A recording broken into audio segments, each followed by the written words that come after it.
Today I am unboxing and reviewing the Edifier R1700BT powered bookshelf speakers. For those of you who don't have patience to watch this entire video, I dug them. Channel 33, RPM, yeah, 33, RPM, channel 33, RPM, yeah, final gear ever.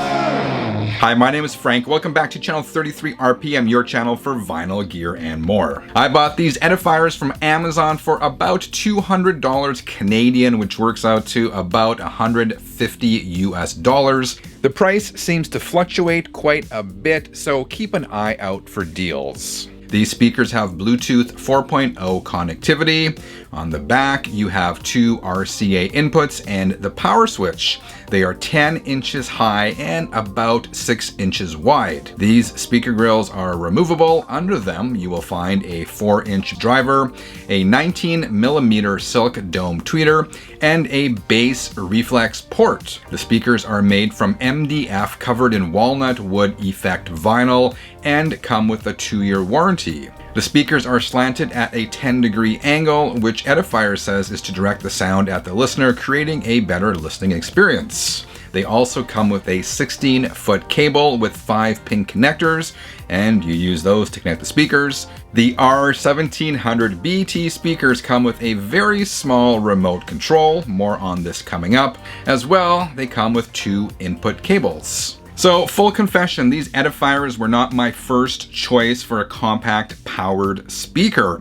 Initially, I purchased a pair of speakers from this company called Moki. I gotta tell you, I did not like those speakers at all, and I returned them fairly quickly. I found that they were dull and lifeless and had a really annoying constant hissing sound that I just could not live with. So I exchanged those and I popped down a little more money.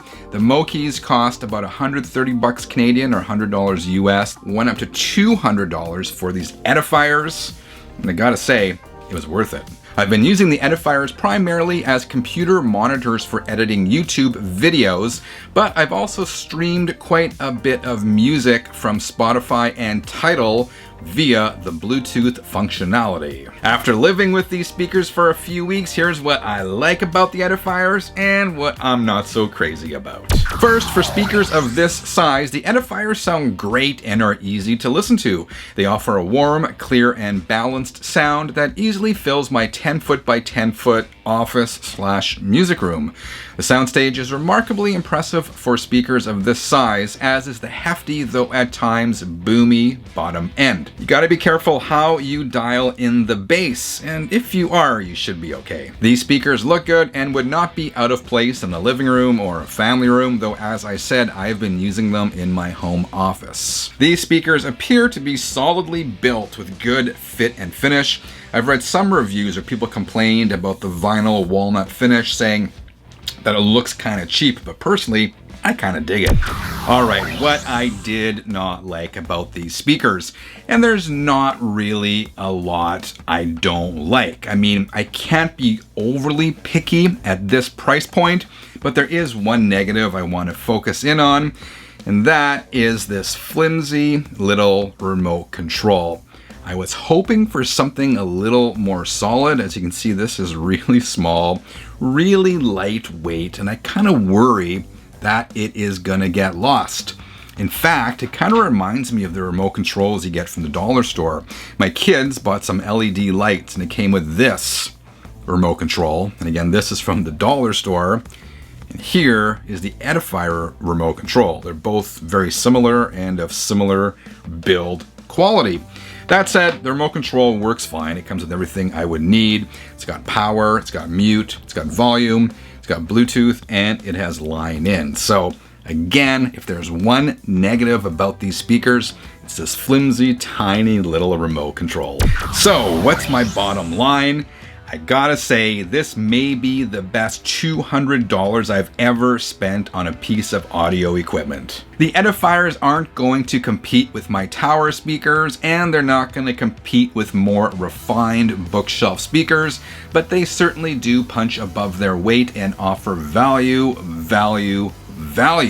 which is more important than ever in this era of inflation. Interestingly, when researching what speakers to buy, I couldn't find too many negative comments about the Edifier R1700BTs, even on the notoriously picky audiophile forums. That said, at the end of the day, I trust only my ears, and I have absolutely no problem recommending these speakers.